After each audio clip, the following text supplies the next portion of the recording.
Welcome to Betrayed Hearts Chronicles.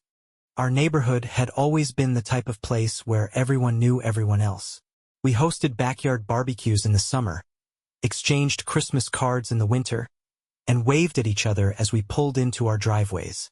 It was a simple life, a safe life, or so I thought.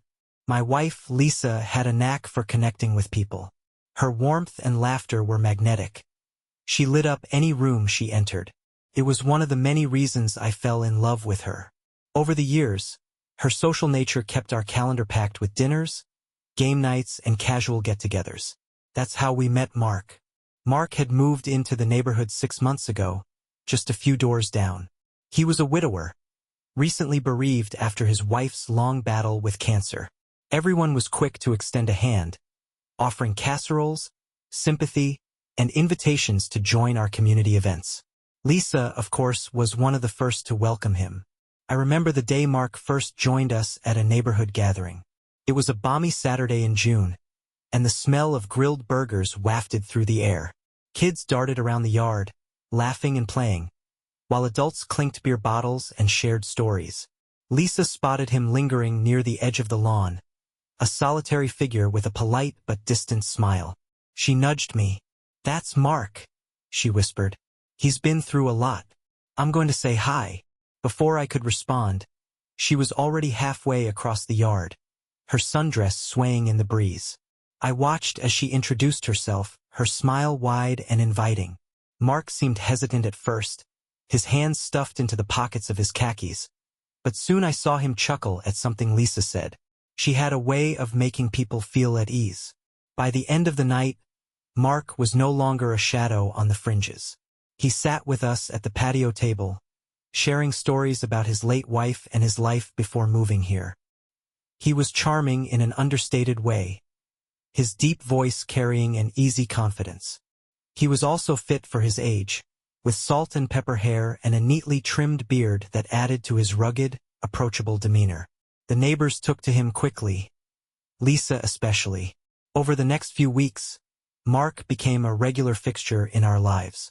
He'd stop by unannounced, sometimes with a bottle of wine or a bouquet of flowers as a thank you for the neighborhood's hospitality. Lisa, ever the gracious host, always invited him in. At first, I appreciated his company. He seemed lonely, and it felt good to help someone rebuild their life after such a devastating loss. But as the months went on, I started to notice things, small, insignificant on their own but troubling when pieced together.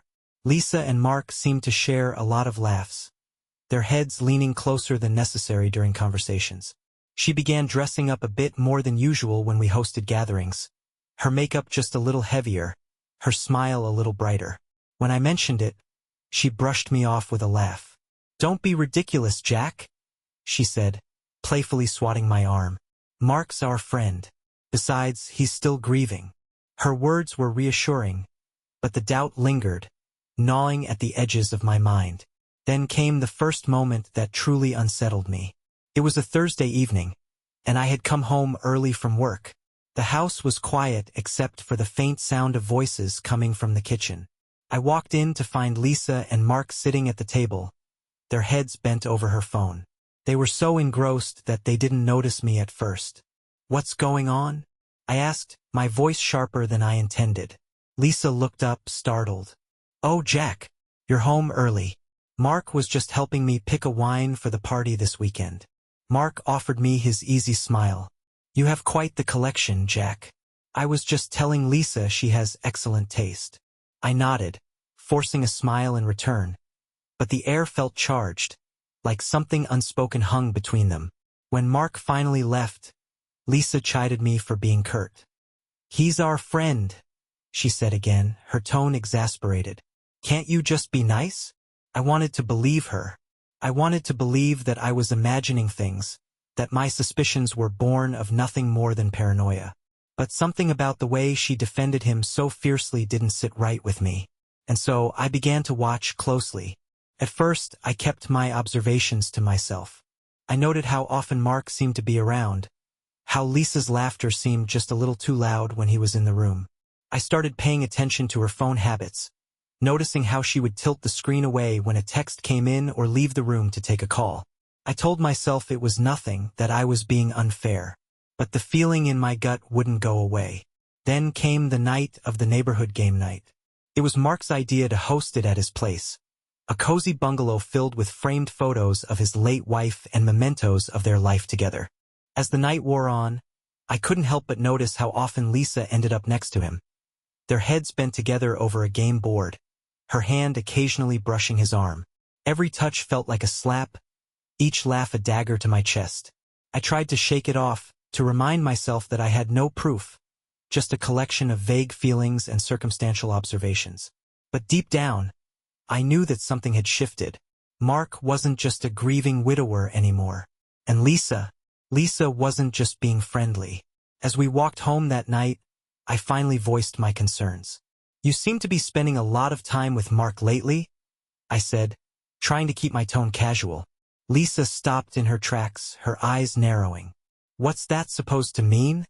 "Nothing," I replied quickly. I don't want people to get the wrong idea, that's all." Her laugh was sharp, almost bitter. "The wrong idea? Jack, do you even hear yourself? Mark is our friend. He's been through hell. And now you want to turn it into something it's not." I didn't have an answer. We walked the rest of the way in silence, the distance between us more than just physical. That night, as Lisa slept beside me, I stared at the ceiling, my mind racing. Something was happening, and I couldn't ignore it any longer. Mark wasn't just a family friend. He was becoming something more, and I was powerless to stop it. The days that followed were a whirlwind of forced normalcy. Lisa carried on as if nothing was amiss, her laughter as infectious as ever, her smile bright and disarming. But to me, every shared glance between her and Mark during neighborhood gatherings felt like a betrayal, every fleeting touch a knife to my already battered sense of trust. I'd started coming home earlier from work, my attempts at catching something, anything, increasing by the day. At first, it was just to see them interact in the way I had begun to suspect. But soon it became a compulsion. I would pull into the driveway, take a deep breath, and steel myself for whatever I might find on the other side of the door. Most days, I was greeted by silence or the hum of Lisa's favorite playlist as she cooked dinner. Other days, I could hear her muffled laughter as she spoke on the phone, a laugh I now associated with him. One Wednesday afternoon, I came home earlier than usual. Lisa was in the backyard, sitting cross-legged on a blanket in the sun. Mark was there, too, perched on one of the patio chairs, a glass of iced tea in his hand. They weren't doing anything incriminating, but the ease with which they conversed, the way Lisa's face lit up when he spoke, made my chest tighten. "Hey!" I called out, stepping into the yard. Lisa looked up, startled, and then smiled. "Jack, you're home early. Mark stopped by to drop off some books he thought I'd like." She gestured toward a small stack of novels on the blanket beside her. Mark turned, his smile as practiced as ever. "Jack, good to see you." I forced a nod, my eyes flicking to the books. The titles were all classics, thoughtful choices, the kind you'd pick for someone you knew well. Too well. "Nice of you to think of Lisa," I said, my tone tighter than I intended. He shrugged, brushing it off with that easy charm of his. "She mentioned she'd been looking for something new to read. I just happened to have these lying around." "How convenient," I muttered under my breath. Lisa shot me a warning glance, but I didn't care. The resentment bubbling inside me had nowhere to go, and it was starting to spill over. Mark left not long after that, his departure accompanied by a cheerful wave and a promise to catch up soon. Lisa watched him go, her expression soft, almost wistful. I hated the way it looked, as if she were seeing off someone far more significant than a neighbor. Once the gate clicked shut behind him, I turned to her. "Don't you think it's a little odd how often he's here?" Lisa sighed, exasperated. "Jack, he's lonely, and he's our friend. Why are you making this into something it's not?" "I'm not making it into anything," I snapped. "But I'm not blind, Lisa. The way you two look at each other, the way you laugh at everything he says, it's not nothing." Her eyes flashed with anger. "You're being ridiculous. Mark's been through so much, and all you can think about is whatever this is." Jealousy? Insecurity? I don't even know anymore. She stormed inside, leaving me standing in the yard, feeling like the bad guy in a story I couldn't rewrite. The tension between us lingered in the days that followed. Lisa grew distant, her smiles harder to come by, her phone never far from her hand. I tried to shake off the suspicions, tried to convince myself that I was being paranoid. But the little things kept piling up. The hushed phone calls, the sudden errands, the way her eyes would dart away whenever I asked what she was up to. One evening, I decided to take action. If Lisa wouldn't tell me what was going on, I'd find out for myself. After she went to bed, I waited until her breathing evened out, then quietly retrieved her phone from the nightstand. My heart pounded as I navigated to her messages, my hands trembling. Mark's name was near the top of the list. I hesitated, the weight of what I was about to do pressing down on me. But my curiosity, no, my need to know, won out. I opened the thread. Their conversation was friendly. Nothing overtly inappropriate, but there was an intimacy to their words that made my stomach churn. They shared jokes, talked about books, and occasionally exchanged compliments that felt just a little too personal. The last message, sent earlier that evening, was from Mark. You always know how to brighten my day. Can't wait to see you again.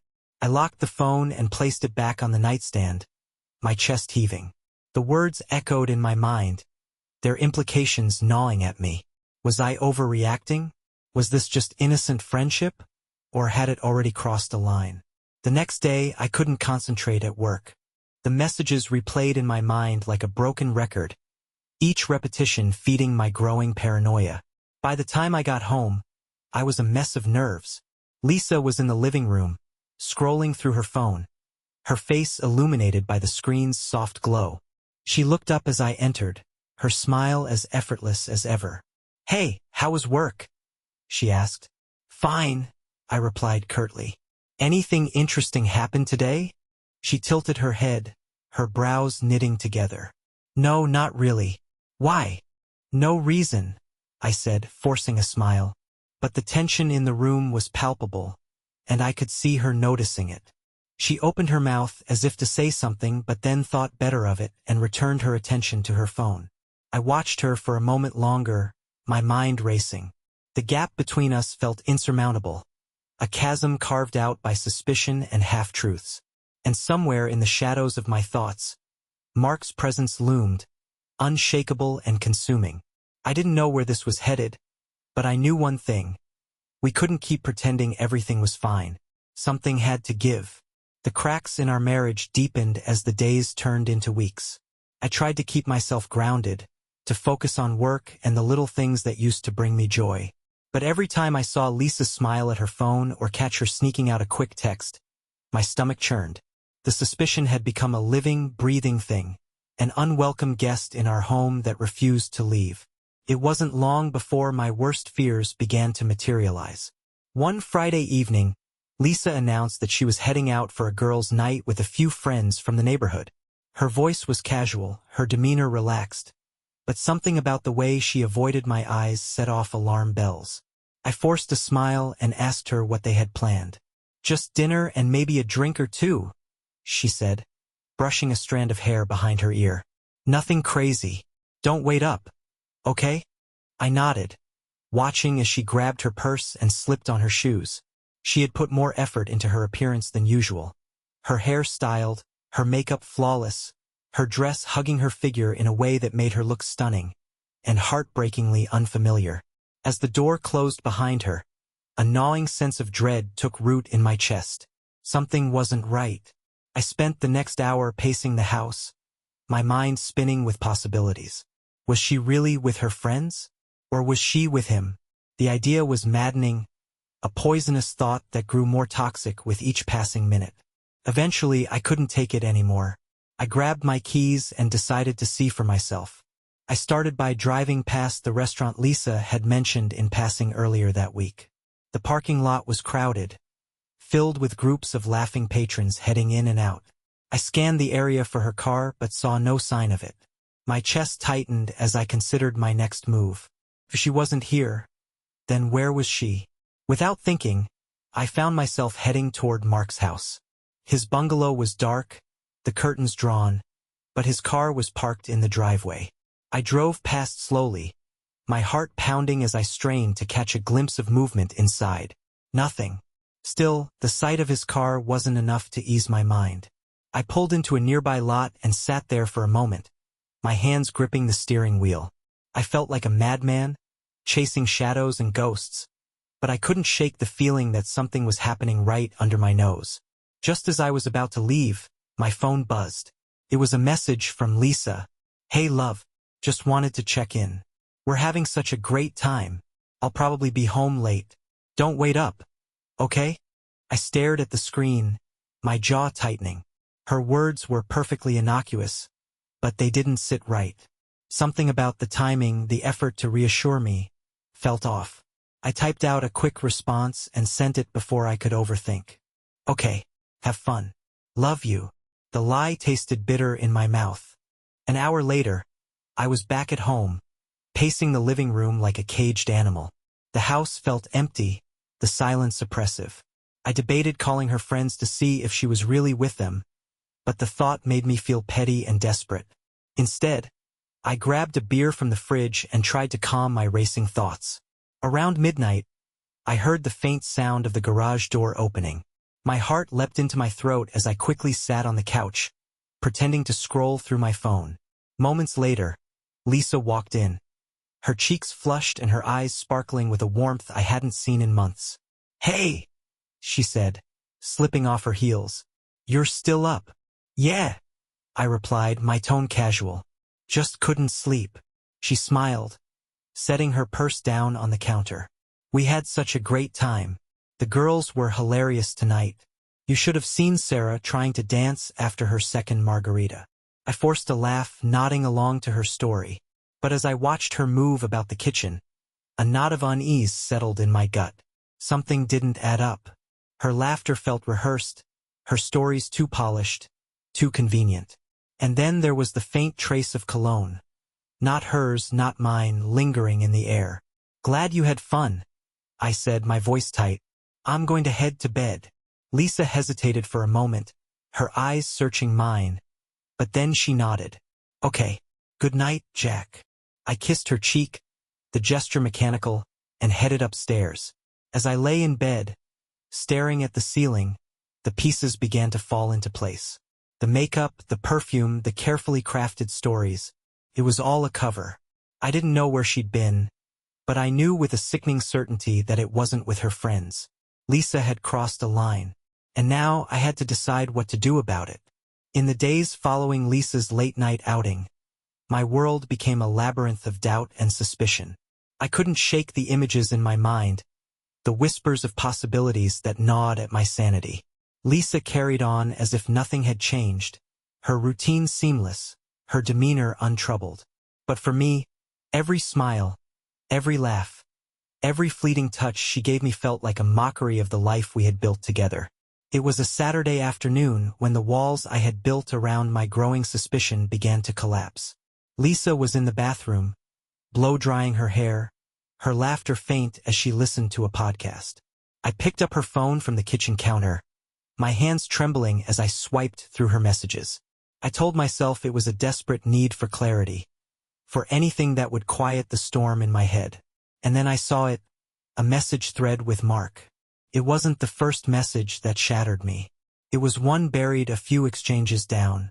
"Last night was incredible. I can still feel your touch. When can we meet again?" The words hit me like a punch to the gut. My knees buckled, and I had to grip the counter to steady myself. The world spun, the sounds of the house fading into a dull roar in my ears. I couldn't believe it, didn't want to believe it. But there it was, in black and white, undeniable. Lisa's footsteps approached, the blow-dryer cutting off as she rounded the corner. Her eyes flicked to me, then to the phone in my hand. In an instant, her expression shifted from casual to alarmed. "Jack," she said, her voice sharp. "What are you doing?" I held up the phone, my hands trembling. "What the hell is this, Lisa?" Her face drained of color, her mouth opening and closing as if searching for the right words. It's not what you think." she stammered, her voice breaking. I laughed bitterly, the sound harsh and unfamiliar. Not what I think. Then what is it? Lisa? Because it sure as hell looks like you've been. I couldn't finish the sentence. The words felt too raw, too final. She stepped closer, her hands raised in a placating gesture. Jack, please, let me explain. I stepped back, shaking my head. Explain what? That you've been sneaking around behind my back? That you've been with Mark? God, Lisa, how could you? Tears filled her eyes, spilling down her cheeks as she reached for me. I made a mistake, she whispered. It wasn't supposed to happen. It just did. Her words only fueled my anger. It just did? That's your excuse? What about us? Lisa, what about everything we've built together? Does that mean nothing to you? She sobbed, her shoulders shaking as she crumpled into a nearby chair. For a moment, the sight of her broke through my fury. This was the woman I'd loved for years, the mother of my children, the person I thought I'd grow old with. But now, she was a stranger, someone I barely recognized. It wasn't planned, she said, her voice trembling. I was lonely, Jack. You've been so distant lately, so consumed with work and everything else. And Mark, he was there. He listened. He made me feel wanted. The words were like daggers, each one carving a deeper wound. I wanted to scream, to rage, to smash something to pieces. But instead, I just stood there, numb and hollow. How long? I finally asked, my voice barely above a whisper. Lisa hesitated, her eyes darting away. A few weeks, she admitted. It started after that night at his house. The game night. I felt like I couldn't breathe. That night, the one where I'd first started to suspect. It had been real. My instincts had been right all along. Did you sleep with him? The question tore its way out of me, raw and jagged.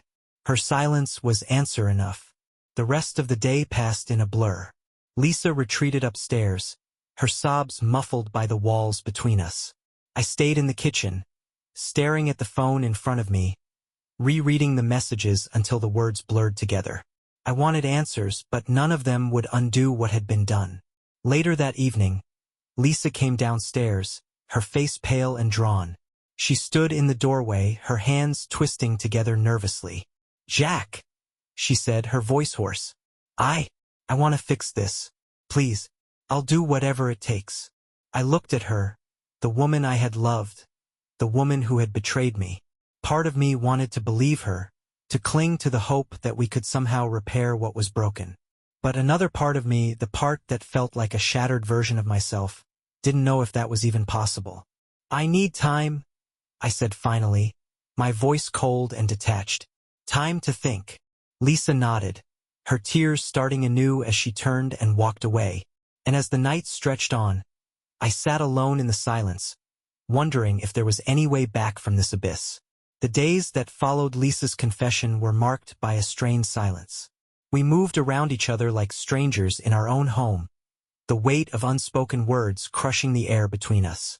I buried myself in work, staying late at the office or taking on extra projects just to avoid coming home.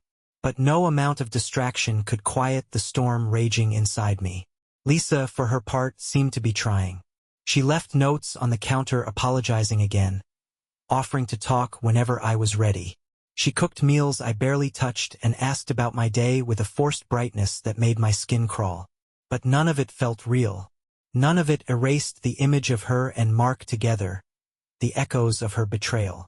And then, as if to twist the knife further, I started noticing more signs of her continued connection with him. It began with the subtle things. A smile lingering on her face after checking her phone. A nervous energy that seemed to radiate from her whenever she came home from her errands. I told myself I was imagining it, that she was simply trying to adjust to the aftermath of our fight. But the feeling wouldn't leave me. One evening, I decided to confront her. She was sitting on the couch, scrolling through her phone, her face illuminated by the glow of the screen. I watched her for a moment, my stomach twisting with a mix of anger and despair. "Are you still talking to him?" I asked, my voice breaking the fragile silence. Lisa looked up, startled. "What? Mark?" I said, my tone sharper. Are you still talking to him? Her eyes darted away, and for a moment, I thought she might deny it. But then she sighed, setting her phone down on the coffee table. Jack, it's not what you think. He's just been supportive. That's all. Supportive, I repeated, my voice rising. Lisa, you slept with him. Do you not see how insane this sounds? Her face crumpled, tears welling in her eyes. I know, okay? I know how it sounds. But I ended things with him. I swear. He's just been reaching out. And she trailed off, her voice cracking. And you what? I pressed, my fists clenching. You couldn't tell him to leave you alone? Or were you hoping to keep him in the background just in case? Lisa flinched as if I'd struck her. It's not like that, she said softly. I don't know how to explain it. He's just there. And you what? I demanded, my voice shaking. You still care about him?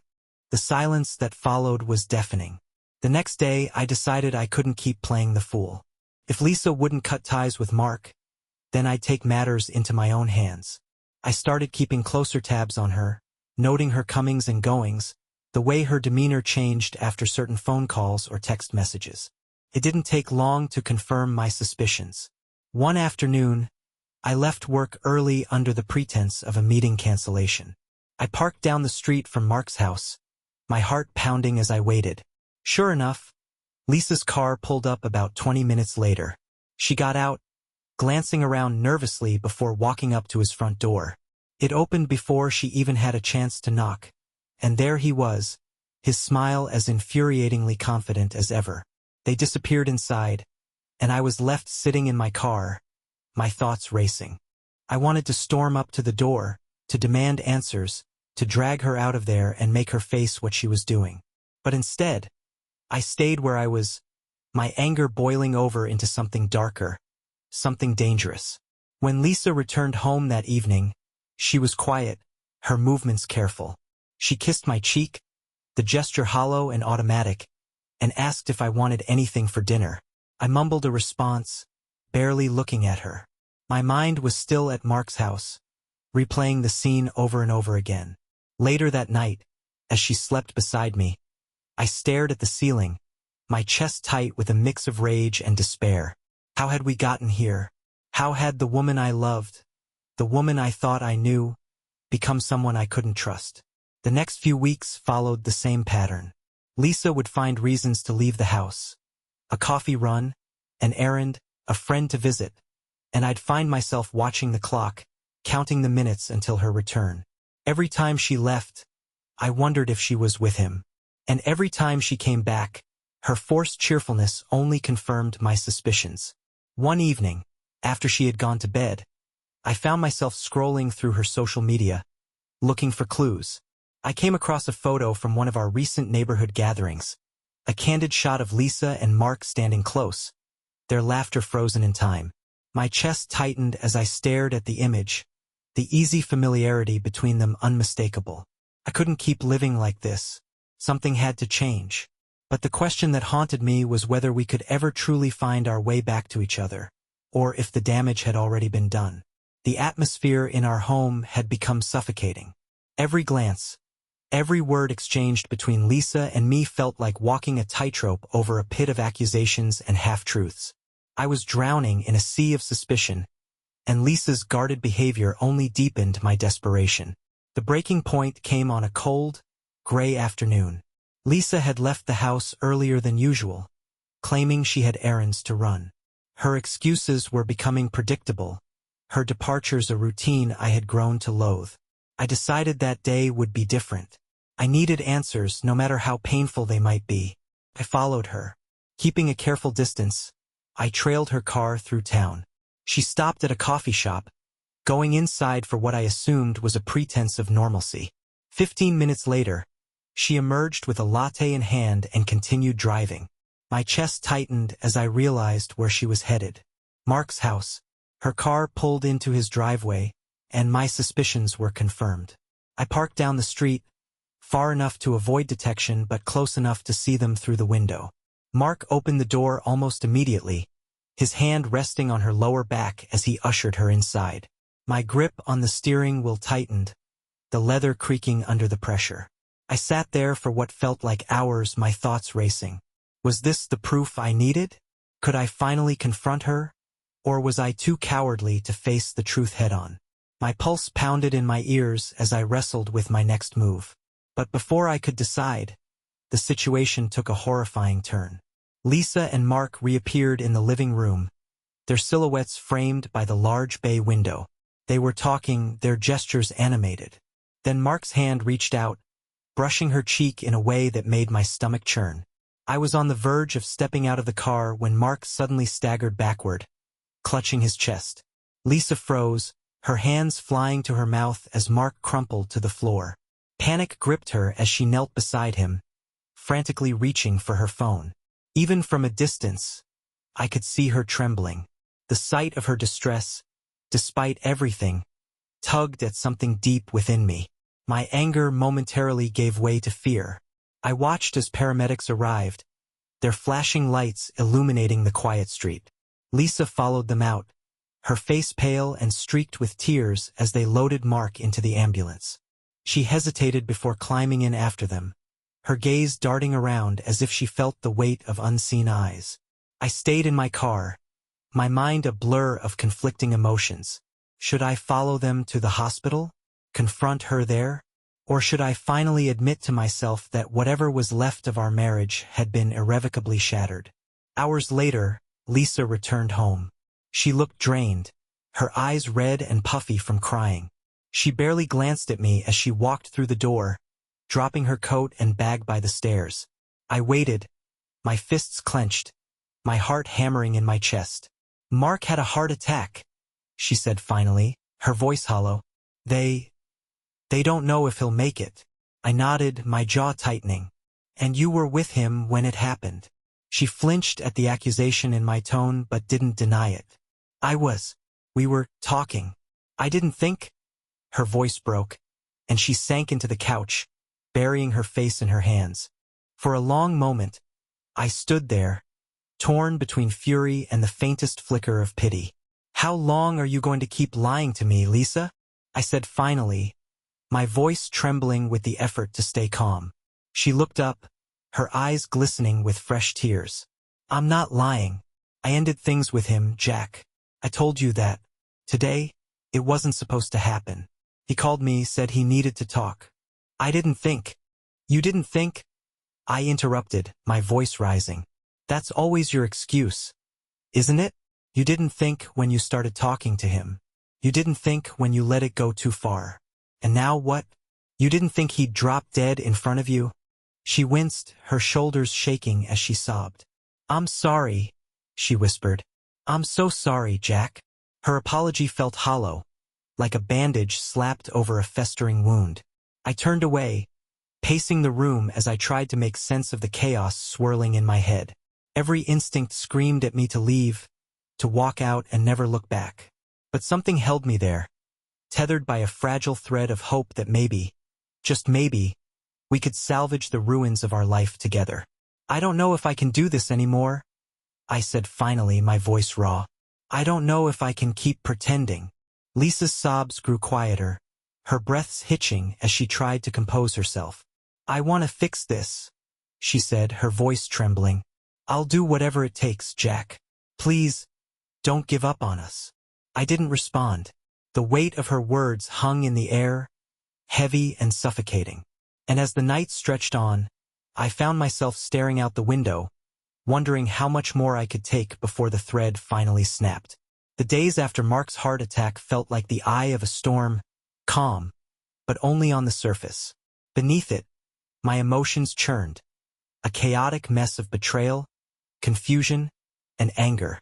Lisa seemed subdued, quieter than usual, as though she was carrying the weight of her own guilt. Her phone sat untouched on the counter more often, but the gesture felt forced, like a feeble attempt to rebuild a trust that had long since shattered. Mark's condition was the talk of the neighborhood. Some said it was touch and go. Others claimed he'd woken briefly but was too weak to communicate. I avoided conversations about him as much as I could, but the gossip seemed to follow me everywhere. One evening, as we sat in tense silence at the dinner table, Lisa broke the quiet. I think we should talk, she said, her voice barely above a whisper. Her eyes met mine, pleading but cautious. About what? I replied, my tone clipped. She took a deep breath, her fingers nervously tracing the edge of her glass. About everything. About us. About Mark. I set my fork down, leaning back in my chair. Fine. Talk. She flinched at my coldness but pressed on. I know I've hurt you, Jack, more than I can ever make up for. And I need you to know the truth. All of it. The truth, I repeated, my voice laced with disbelief. Now you care about the truth? Please, she said, her voice breaking. Just listen. I crossed my arms, saying nothing. My silence was all the permission she needed. Lisa began haltingly, her words heavy with regret.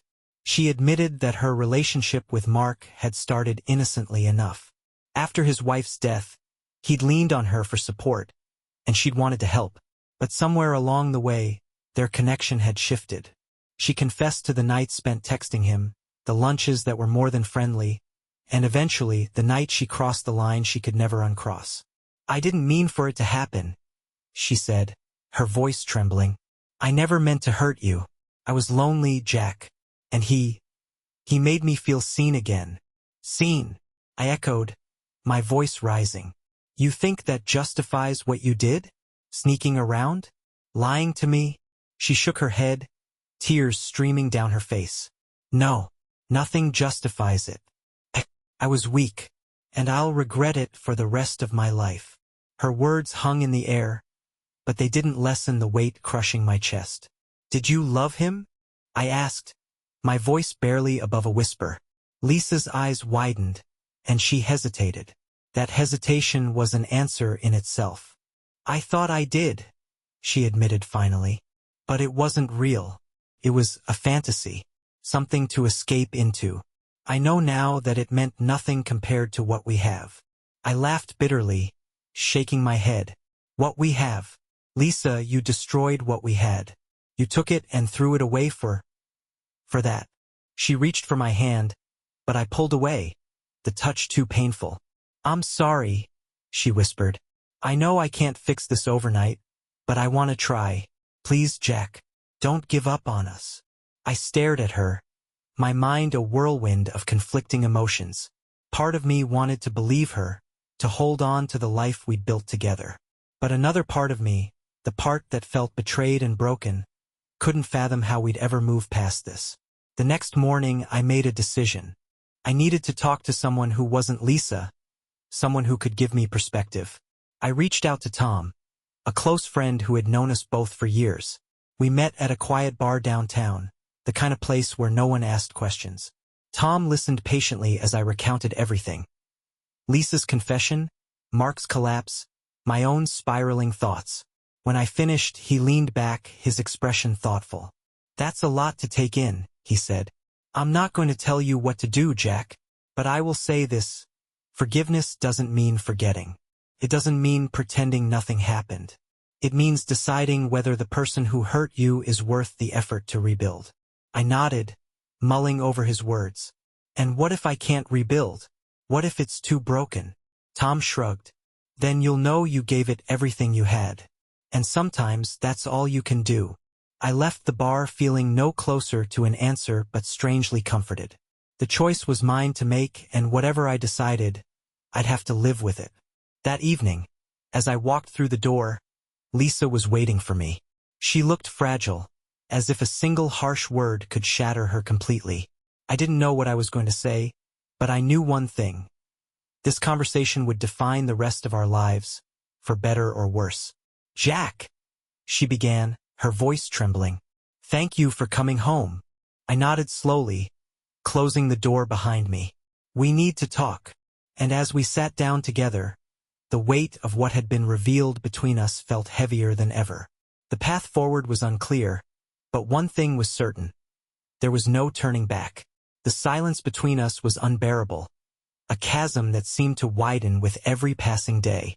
Lisa's confession had laid bare the broken pieces of our marriage, but it hadn't provided a roadmap for how to fix it. She tried, leaving me notes, preparing my favorite meals, avoiding her phone when we were together. But none of it felt real. It felt desperate, like someone clutching at a life raft that was already sinking. I was sinking too. Every time I closed my eyes, I saw her with Mark. The words she'd said, the things she'd done, they played in my mind like a film reel I couldn't stop. And every time I looked at her, I wondered if I'd ever be able to see her without that betrayal lurking in the background. Then came the night it all came crashing down. It was late, and I had just returned home from work. The house was dark except for the soft glow of the living room lamp. Lisa was sitting on the couch, her hands clasped tightly in her lap. She looked up as I entered, her expression a mixture of fear and determination. "Jack," she said, her voice trembling. "We need to talk." I hesitated, the weight of her words settling heavily on my chest. I set my bag down and walked into the room, sitting across from her. "What is it?" She took a deep breath, her eyes glistening with tears. I've been thinking a lot about us, about everything that's happened, and I think we need to face the truth." "The truth?" I echoed, my voice flat. "Yes," she said, nodding. "The truth is, I've broken something between us that I don't know if we can ever repair. And as much as I want to fix it, I can see how much it's hurting you to stay." Her words hit me like a punch to the gut. For weeks, I'd been teetering on the edge, torn between wanting to fight for our marriage and wanting to walk away. Hearing her acknowledge it, admit it, made it real in a way I hadn't been prepared for. "So, what are you saying?" I asked, my voice barely above a whisper. Lisa's tears spilled over, and she wiped them away quickly. "I'm saying that maybe the best thing for both of us is to let go. To stop trying to force something that might already be gone." I stared at her, the weight of her words settling over me like a heavy blanket. Part of me wanted to argue, to tell her she was wrong, that we could fix this if we just tried hard enough. But another part of me, the part that had been quietly screaming for weeks, knew she was right. "Maybe you're right," I said finally, my voice breaking. "Maybe we can't come back from this." Lisa sobbed openly now, her shoulders shaking as she buried her face in her hands. I felt a pang of guilt, a flicker of the love I'd once felt for her, but it wasn't enough to drown out the pain, the betrayal, the loss. The next few days were a blur of packing and tearful goodbyes. We agreed that Lisa would stay with her sister for a while until we figured out the logistics of separating our lives. It was surreal, dismantling the life we'd built together piece by piece. Every photo taken off the wall, every drawer emptied, felt like a small death. Our neighbors noticed, of course. It was impossible not to, in a community as tight-knit as ours.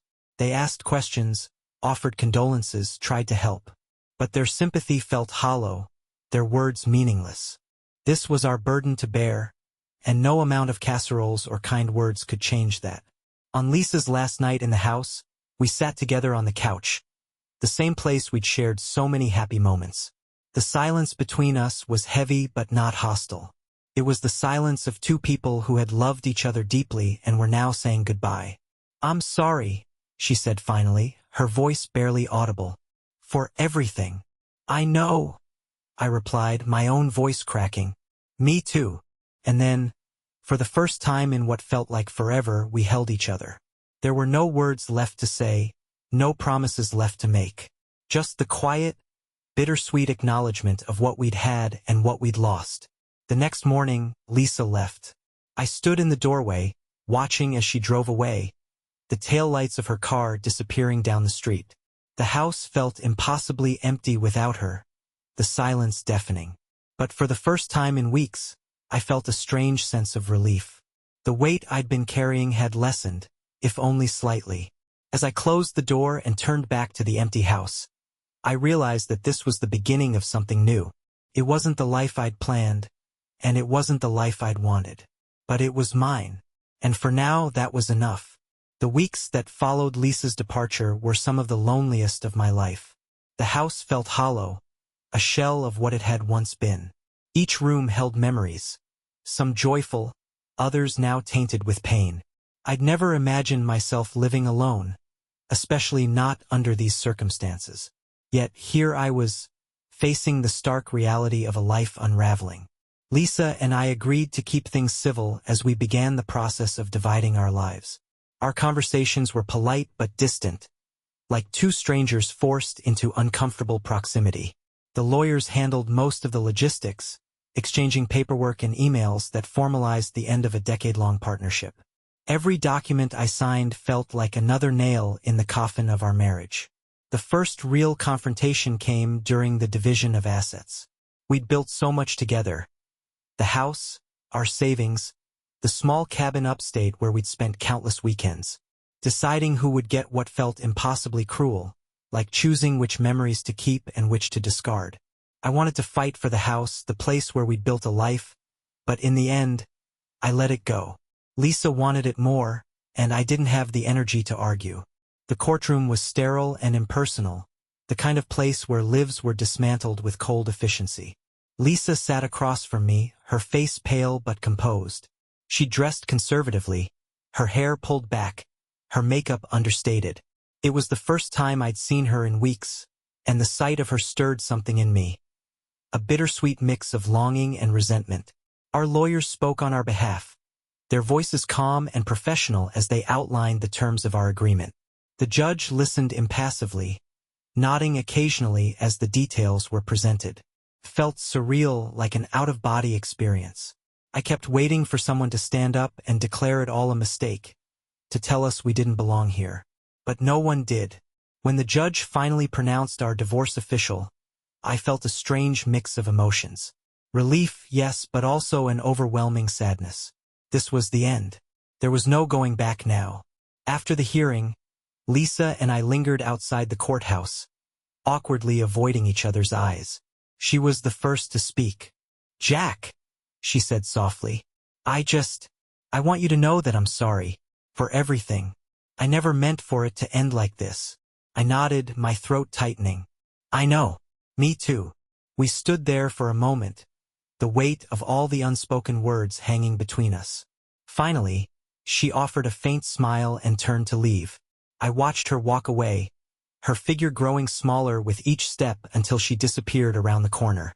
And just like that, it was over. In the months that followed, I worked on rebuilding my life. It wasn't easy. Every milestone, packing up the house, finding a new apartment, returning to old routines, was a reminder of what I'd lost. But slowly, I began to find my footing. Friends and family rallied around me, offering their support in ways big and small. Tom, especially, became a lifeline, dragging me out for beers or hiking trips when the walls of my apartment felt too close. "You'll get through this," he said one night, clinking his bottle against mine. "It'll suck for a while, but one day, you'll look back and realize it made you stronger." I wanted to believe him. Some days I almost did. Lisa and I've had little contact since the divorce.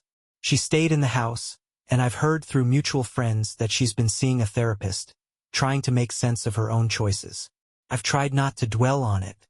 What she does now is her business, not mine. As for me, I've learned to find solace in the small things.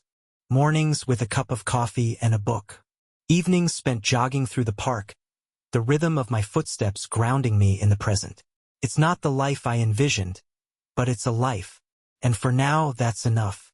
One rainy afternoon, I found myself at the cabin upstate. It was the only property we hadn't sold, a mutual decision born of sentimentality. The air was crisp, the lake calm and reflective. Sitting on the porch, I thought about the years we'd spent there, the laughter, the love, the arguments that seemed so small now. For the first time in months, I felt a sense of peace. Not closure. I wasn't sure I'd ever find that, but a quiet acceptance.